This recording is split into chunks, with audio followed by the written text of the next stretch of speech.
ជំរាបសួរបងប្អូនទាំងអស់គ្នានេះជាអេពីសូតមួយទៀតបងប្អូនអេពីសូតទី4ហើយដែលនៅក្នុងអេពីសូតមុនខ្ញុំនិយាយអំពី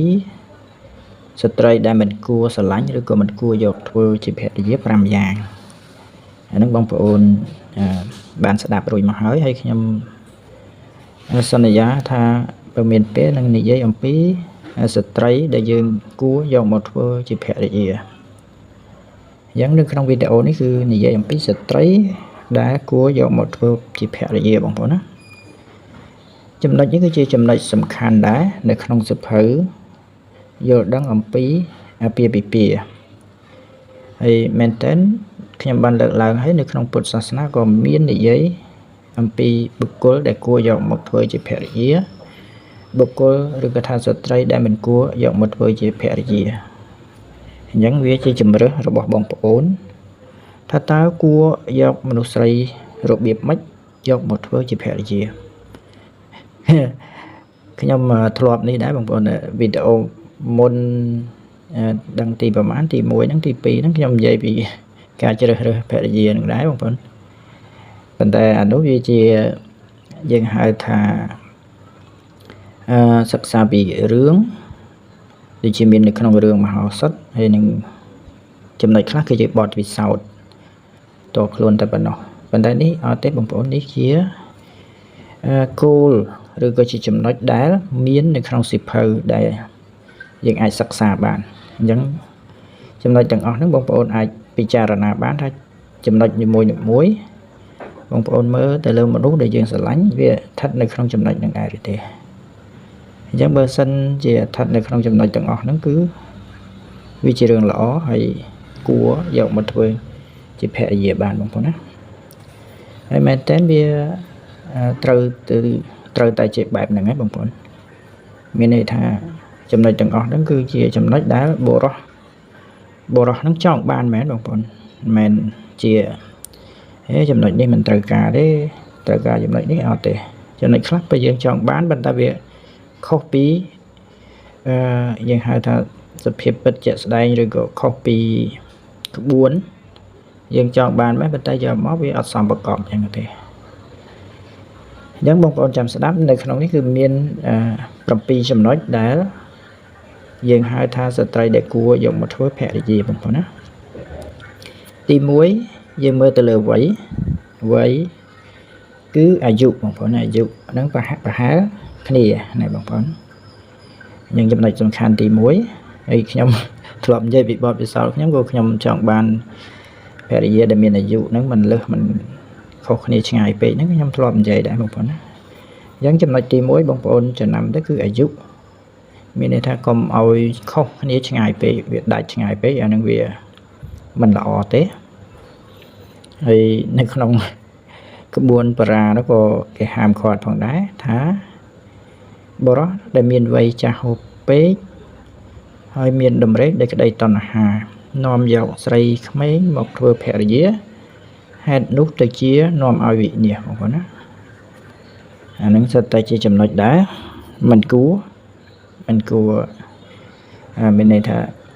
យកមកធ្វើដោយសារគេក្មេងជាងដោយសារអីចឹងមិនគួរទេវាទៅជាចូលនៅក្នុងក្បួនបារាហើយបងប្អូនមើលជាក់ស្ដែងក៏យើងអាចពិចារណាឃើញដែរបើកាលណាអាយុវាខុសគ្នាឆ្ងាយពេកហើយទី2គឺថាចេះយកចិត្តថ្លើមគ្នាបងប្អូនអញ្ចឹងមានន័យថា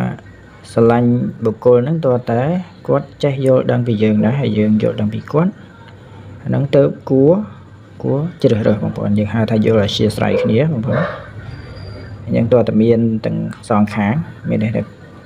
មនុស្សស្រីដែលយើងស្រឡាញ់ក៏គាត់យល់ពីយើងក៏យល់ពីគាត់នេះអានេះចំណុចទី2បងប្អូនណាមិនតាមតែចិត្តខ្លួនឯងមួយខាងហើយអត់គិតពីយើងមិនសោះយើងចិត្តតែស្រឡាញ់ដែរអានោះមិនកើតទេបងប្អូនណាខ្លះអត់យល់ពីយើងទេយើងយល់ពីគាត់មិនយល់ពីយើងអីគាត់ថាបានតាមតែចិត្តដូចសម័យបច្ចុប្បន្នឬក៏តាមបណ្ដាញសង្គមគេថាស្រឡាញ់យើងជាយើងមិនគេនោះបងប្អូន ចំណុចនេះវាមួយយ៉ាងដែរបងប្អូនយើងជាយើងប៉ុន្តែបើសិនបើយើងជាយើង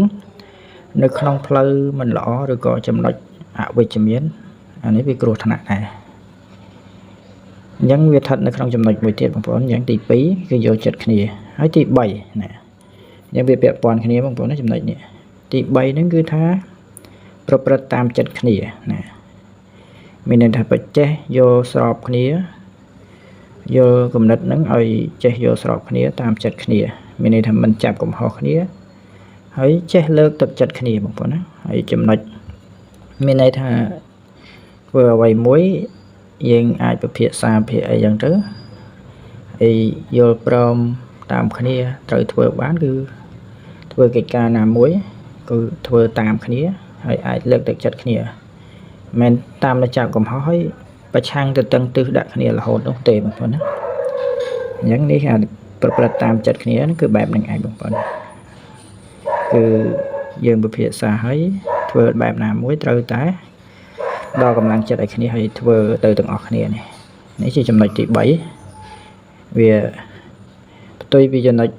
មានន័យថាវាពាក់ព័ន្ធនឹងចំណុចទី2ដែលតើតើខែយកចិត្តថ្លើមនោះបងប្អូនហើយទី4បងប្អូនទី4មនុស្សស្រីគឺថា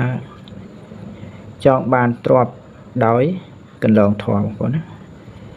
វាខុសពីស្ត្រីដែលមិនគួរយកជាភរិយាគាត់ចង់បានទ្រព្យគាត់ឃើញតែទ្រព្យឃើញតែសម្បត្តិហ្នឹងទេរឿងបានមកដោយអំពើផ្សេងល្អមិនល្អនឹងគាត់អត់ខ្វល់ទេចង់បានតែលុយកាក់មាសប្រាក់ហ្នឹងឯងប៉ុន្តែនៅក្នុងភរិយាដែលយើងគួរនេះគឺថាគាត់ចង់បានទ្រព្យសម្បត្តិមែនប៉ុន្តែគាត់ចង់បានទ្រព្យសម្បត្តិណាដែលប្រកបដោយធម៌ហើយយើងសាមញ្ញហៅថាសាមញ្ញឬក៏ថាតាមធម៌ហ្នឹងក៏គេនិយាយអំពីសមាជីវៈបងប្អូនណាមិនចង់បានយើងឲ្យប្តីទៅព្រឹត្តខុសអីខុសទៅឲ្យបានលុយអានឹងអត់ទេហ្នឹងមនុស្សស្រីគិតបែបហ្នឹងមិនគួរយកមកធ្វើជាភរិយាទេហើយជាមនុស្សស្រីដែលមិនល្មមលោភលន់ហួសហេតុបងប្អូននៅក្នុងការចង់បានទ្រព្យសម្បត្តិហ្នឹងចំណុចទី4ហើយចំណុចទី5បងប្អូនណាចំណុចនេះគឺរាប់បញ្ចូលនៅក្នុងគួរយកជាភរិយាដែរគឺស្ត្រីដែលមានកូនមិនមានន័យថាស្ត្រីដែលមិនមានកូនមិនអាចយកធ្វើជាភរិយាបានទេប៉ុន្តែជាទូទៅបុរសបឋិជនសាមញ្ញនេះគឺគាត់យកភរិយាតែងតែចង់បង្កើតគ្រួសារមួយដែលមានទាំងស្វាមីភរិយាមានន័យប្រពន្ធប្តីហើយនឹងមានកូនអញ្ចឹងទៅគាត់បង្កើតក្រុមគ្រួសារហ្នឹងអានេះវាតាមរឿងរ៉ាវដែលមាននៅក្នុងស្ថានភាពរបស់មនុស្សសាមញ្ញយើងគឺបែបហ្នឹងឯងបងប្អូនអញ្ចឹងមានកូនក៏ជាចំណុចមួយដែលគួរជាស្ត្រីដែលគួរយកមកធ្វើជាភរិយាដែរបងប្អូនរឿងរ៉ាវធ្លាប់បានដឹងមកសម័យព្រះកាលណាអត់មានកូនប្តីគាត់ភាគច្រើនគាត់សុំយកប្រពន្ធមួយទៀតអញ្ចឹងទៅអានេះរឿងប្រវត្តិនៅស្រុកគេទេបងប្អូននៅស្រុកយើងអ្នកខ្លះមានឬគ្មានក៏វាអាចមានបញ្ហានៅពេលដែលយកប្រពន្ធមួយទៀតហ្នឹងវាអាចខុសច្បាប់ឬក៏បើសិនបើប្រពន្ធមិនព្រមទេក៏ខុសរឿងរ៉ាវសីលធម៌ផងដែរបងប្អូនចំណុចមួយទៀតគឺមានគេហៅថាចរិយាចរិតមាយាទហ្នឹងសមរម្យបងប្អូនចរិតមាយាទសមរម្យចំណុចនេះក៏ខ្ញុំធ្លាប់បានលើកឡើងដែរនៅក្នុងអេពីសូតមុននិយាយអំពីការជ្រើសរើសប្រពន្ធឬក៏ភរិយាហើយសមរម្យហ្នឹងយ៉ាងម៉េចមានន័យថាគាត់ហ្នឹងមិនគេហៅឡើងរឹកឬក៏ដាក់សាច់ញាតិដាក់អីទេគាត់មានចរិតមាយាទហ្នឹងសមរម្យហ្នឹងបងប្អូនដឹងហើយមិនឆ្មើងឆ្មៃពេកមិនអីពេកអញ្ចឹងទៅការនិយាយស្ដីក៏ល្អដែលយើងអាចទទួលបានគឺយើងទទួលយកមកបងប្អូនហើយទី7គឺពាក់ព័ន្ធនឹងស្ត្រីដែលចេះបម្រើប្តីបម្រើនេះគឺនិយាយពីទុក្ខធុរៈរបស់ប្តីបងប្អូនត្រូវមានតាំងពីបាយទឹកអីនំចំណីសពប្រការនេះស្ត្រីយូរទៅគាត់ភាគច្រើនគាត់ចេះហើយរឿងហ្នឹងបងប្អូនហើយពេលខ្លះ បំរើកប៉ិកប៉ុកនឹងក៏ដោយក៏គាត់ទួនាទីភរិយាគាត់តែងតែជួយប្តីរឿងនិយាយទៅរឿងនៅក្នុងយើងហៅថា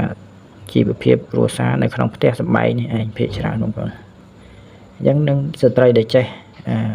ធ្វើការងារផ្ទះការងារដែលអាចជួយប្តីបានហ្នឹងគឺដូចដាំបាយធ្វើម្ហូបលាងចានបោកគក់អីចឹងទៅនេះជាស្ត្រីល្អដែលអាចបរោះយកមកធ្វើជាភរិយាបានបងប្អូនអញ្ចឹងមានប្រមាណចំណុចនឹងឯងបងប្អូនណាដែលគួរយកមកធ្វើជាភរិយាដែលសរុបទៅមាន7ចំណុចបងប្អូនពិចារណាទី1ទៅលើអាយុទី2គឺមនុស្សដែលចេះយល់ចិត្តគ្នាហើយទី3ប្រព្រឹត្តតាមចិត្តគ្នាណាបងប្អូនចេះយល់ស្របគ្នាក្នុងមិនប្រឆាំងគ្នាទេហើយទី4មានន័យថាចង់បានទ្រព្យដោយកន្លងធម៌ទី5ជាស្ត្រីដែលមានកូនទី6ជាស្ត្រីមានចរិតមារយាទល្អទី7ស្ត្រីដែលចេះបម្រើប្តីដឹងទុក្ខធរៈប្តីយ៉ាងទៅមានន័យថាចេះធ្វើកិច្ចការងារផ្ទះដែលច្រើនបងប្អូនណាអញ្ចឹងនៅក្នុងវីដេអូនឹងមានប៉ុណ្ណឹងទេបងប្អូន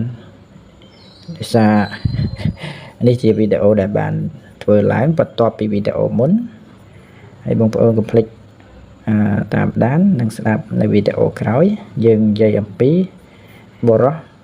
ដែលមិនគួរយកធ្វើជាប្តីវិញម្ដងថាតើបរិសុទ្ធរបៀបម៉េចដែលមិនគួរយកមកធ្វើប្តីយើងស្ត្រីមិនគួរយកមកធ្វើប្តីយើងនិយាយរួចហើយមាន5ប្រភេទចុះបរិសុទ្ធវិញមានប្រមាណដែរអញ្ចឹងបងប្អូនចាំស្ដាប់នៅអេពីសូតក្រោយបងប្អូនណាសូមអរគុណចំពោះការតាមដាននិងស្ដាប់នៅវីដេអូនេះ